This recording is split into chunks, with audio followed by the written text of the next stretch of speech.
My parents refused to pay my tuition but spent $40,000 on a car for my sister. Then they asked me to fund her wedding, but my reply left them defenseless. I always thought my parents were fair. I mean, they weren't the richest, but they made sure we had what we needed. Or at least that's what I believed. Everything changed when I turned 18 and told them I wanted to go to med school. I still remember sitting at the kitchen table, excited and nervous, showing them the letter of acceptance I got. I said, holding the letter like it was my golden ticket, "I just need your help with tuition. I'll pay you back, I swear." They didn't even look happy. My dad sighed, and my mom glanced at my sister, who was scrolling on her phone like she didn't care. Then Dad said, "We can't help you, son. Money's tight." I was confused. I knew things were tough sometimes, but they always seemed to manage. I asked, "But you helped Sarah with her college fees last year." Mom looked at me with that end of discussion face she always used. "Your sister needed help, and we've been saving for other expenses," she said. I was about to argue, but then Sarah chimed in. "It's not like you have to go to med school, you know. You could do something cheaper, like IT or business." That stung. I wasn't asking for luxury, I was asking for a chance. Later that evening, I found out what those other expenses were. Dad came home with a brand new car for Sarah. It wasn't some secondhand junker, it was shiny, expensive, and way out of their usual spending habits. That's when it hit me. They weren't out of money, they just didn't think I was worth the investment. I was furious, but what could I do? They made their choice, and it was clear I wasn't part of it. That night, I stared at my acceptance letter, wondering if it was even worth it. How could I afford med school when my own parents wouldn't back me? The next day, I made up my mind, if they weren't going to help me, I'd help myself. I started applying for jobs, anything that would pay. I ended up working as a builder for a local construction company. It wasn't glamorous, and it definitely wasn't what I dreamed of, but it paid enough to cover community college classes while I saved for med school. The first day on the job was brutal. I wasn't used to that kind of labor, carrying heavy bricks, mixing cement, working under the scorching sun. My hands were covered in blisters by the end of the shift, and I could barely move the next morning. But I didn't complain. I couldn't. Every ache and bruise reminded me why I was doing this. I wasn't just building houses, I was building a future. Meanwhile, my parents and Sarah acted like everything was normal. Dad would boast about Sarah's new car to the neighbors, and Mom kept asking me when I was going to get serious about a career. I wanted to scream, "What do you think I'm doing?" But I kept my mouth shut. I knew they wouldn't understand. And honestly, I didn't need them to. I just needed to keep going. The days turned into weeks, and the weeks turned into months. My routine was brutal: wake up at 5 a.m., work a 10-hour shift at the construction site, then take night classes at the local community college. I was exhausted all the time, but I couldn't stop. I had one goal: get into med school, no matter what it took. At work, the older guys used to tease me. "What's a kid like you doing here? Shouldn't you be in college or something?" they'd say, laughing as I wiped sweat off my face. "I'm working my way there," I'd tell them, and that usually shut them up. But it wasn't just the work that was hard. It was going home every night and seeing Sarah living her best life. She'd park her shiny new car in the driveway, talk about how easy her classes were, and complain about how boring her weekends were. Meanwhile, I was breaking my back to afford a single semester. My parents didn't seem to notice or care. They never asked how I was doing or if I needed help. The only time they brought up my job was when Dad said, "At least you're learning the value of hard work." Hard work? I wanted to yell. I was drowning in it while they handed everything to Sarah on a silver platter, but I bit my tongue. I knew arguing wouldn't change anything. The only thing I could do was prove them wrong. After about a year of working nonstop, I finally saved enough money to transfer to a better college. It wasn't med school yet, but it was a step closer. I'll never forget the moment I got the acceptance email. I was sitting in my tiny apartment, exhausted after a long day, when my phone buzzed. "Congratulations," it read.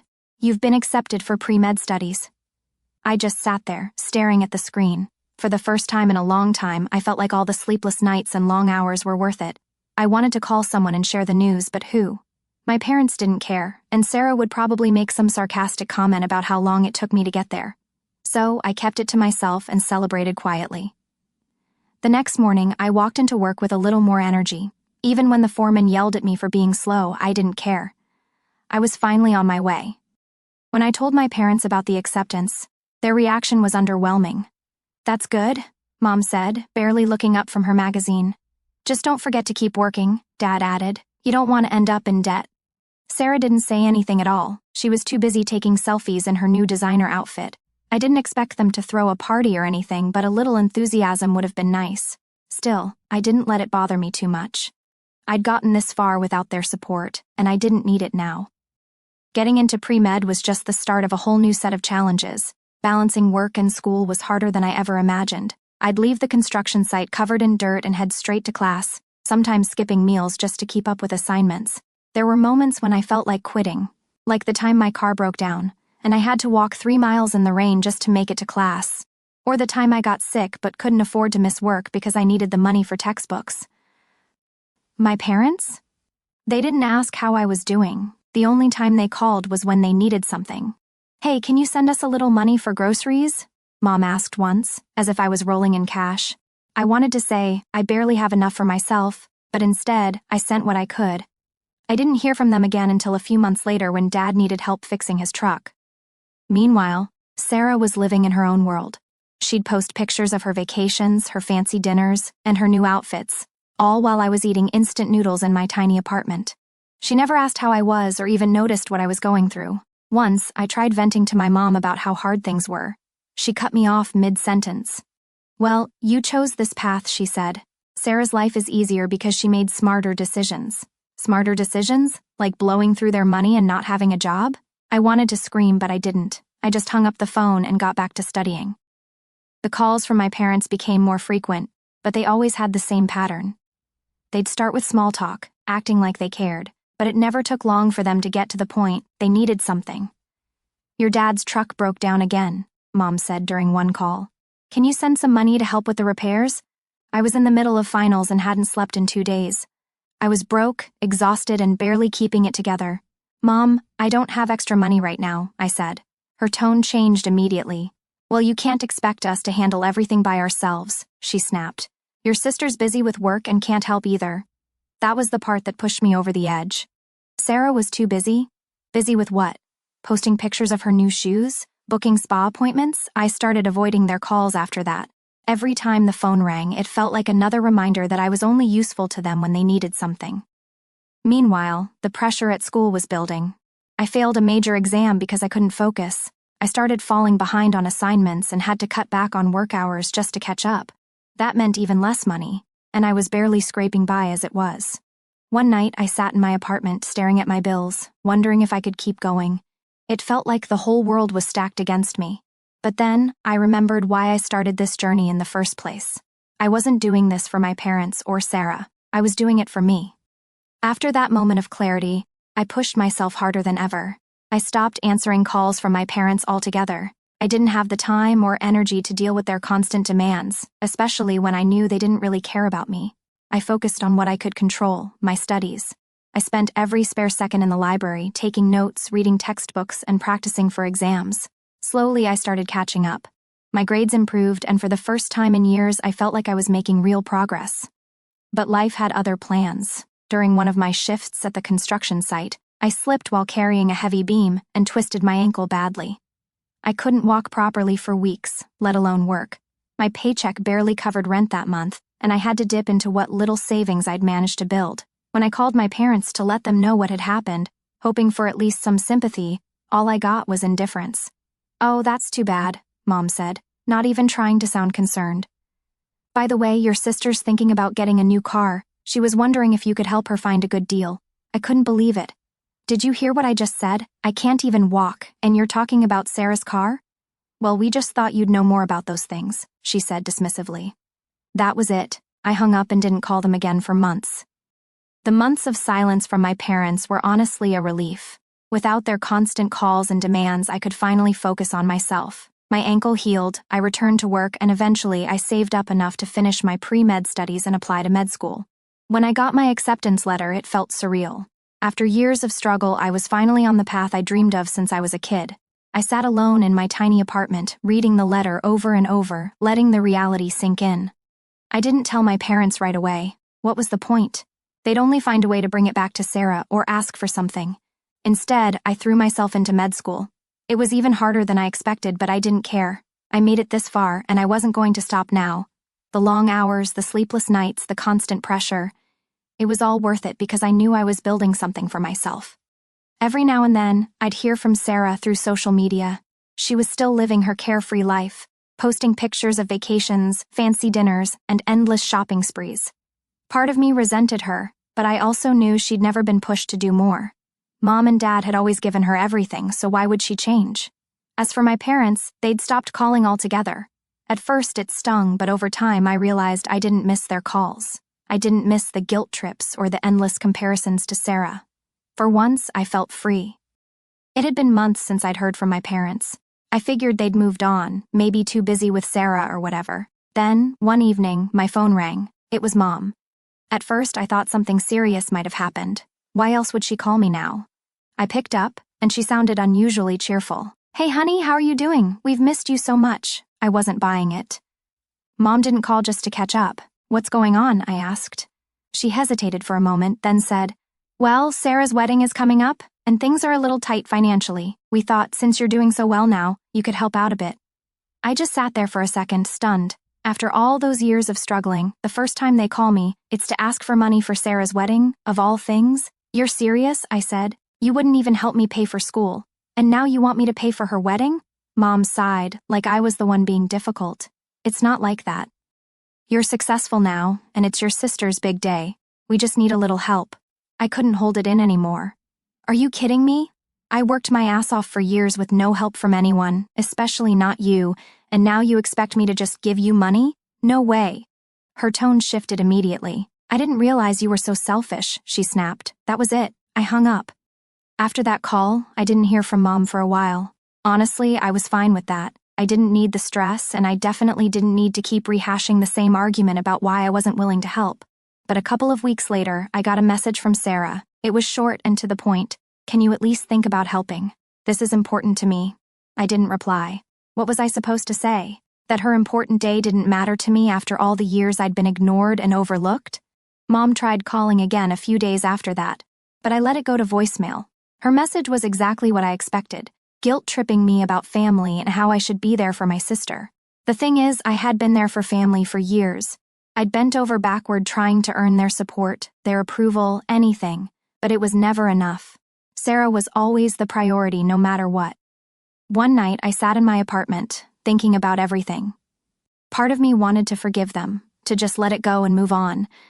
But another part of me, the bigger part, was tired of always being the one to compromise. They hadn't earned my help, and I wasn't going to give it to them. When Mom called again the next day, I finally picked up. "I told you already, Mom, I'm not helping with the wedding," I said before she could even start. "You're being so cold," she replied. "We're family. Don't you care about that?" "Family?" I said. "What was family when I needed help? You had money for Sarah's car, for her college, but nothing for me. Now you want me to bail you out?" "No." Mom didn't have much to say after that. She just sighed and hung up. A few days later, Sarah called me herself. I almost didn't pick up, but I figured it was better to deal with it directly than to keep ignoring it. "Hey," she started, her voice way too sweet. "So, I heard from Mom that you're not helping with the wedding. What's going on?" I couldn't believe her tone, like this was some minor misunderstanding. "What's going on?" I repeated. "Are you serious? You've been handed everything your whole life, Sarah. Everything. And now you expect me to pitch in for your big day when no one lifted a finger to help me?" She huffed, like she was the one being inconvenienced. "Look, I know things weren't easy for you, but it's not like I had it perfect either. And this is my wedding, okay? It's not just for me, it's for the family." I laughed bitterly. "The family? You mean the same family that didn't care when I was working 12-hour shifts just to pay for classes? The same family that bought you a car while I couldn't even afford bus fare? Spare me, Sarah." She got defensive. "I didn't ask for the car. And maybe if you weren't so bitter all the time, things would have been different. That was it." "You're unbelievable," I said. "You've never taken responsibility for anything in your life. I'm done with this conversation." I hung up and turned my phone off for the rest of the day. After that argument with Sarah, I didn't hear from her or my parents for a while. I thought maybe they'd finally gotten the message, but part of me knew it wasn't over yet. Then one day, Mom showed up at my apartment. I wasn't expecting her, and when I opened the door, she looked like she'd been crying. "Can we talk?" she asked. I let her in, but I wasn't about to let her guilt-trip me again. She sat down on the couch and started right away. "You know, your sister isn't perfect, but she's still your sister. Family is supposed to support each other. I leaned against the wall, crossing my arms. Mom, I've been supporting myself my whole life. Where was this family support when I needed it? She started with the excuses I'd heard a million times before. We were doing the best we could. Things were tight back then. Stop, I interrupted. You weren't doing your best. You made choices. You chose to help Sarah and leave me to figure it out on my own. And I did. But don't come to me now, years later, asking for favors like nothing happened. Her face fell, and for a moment I thought she might actually understand. But then she said, I just don't understand how you can turn your back on your own sister. I couldn't believe it. I'm not turning my back on her, I said. I'm setting boundaries. There's a difference. And honestly, it's about time someone in this family did. She didn't stay much longer after that. When she left, I felt a mix of relief and anger. Relief that I stood my ground, but anger that she still didn't get it. After that visit, I didn't hear from Mom, Sarah, or anyone else for weeks. The silence was loud, but it didn't bother me as much as I thought it would. I kept focusing on my work, my patience, and a life I'd built for myself. One day, I got a text from Sarah. It was just a picture from her wedding. A big, extravagant affair with smiling faces, a fancy venue, and her in a dress that probably cost more than my first car. The caption said, "Wish you could have been there. Still love you, though." I didn't respond.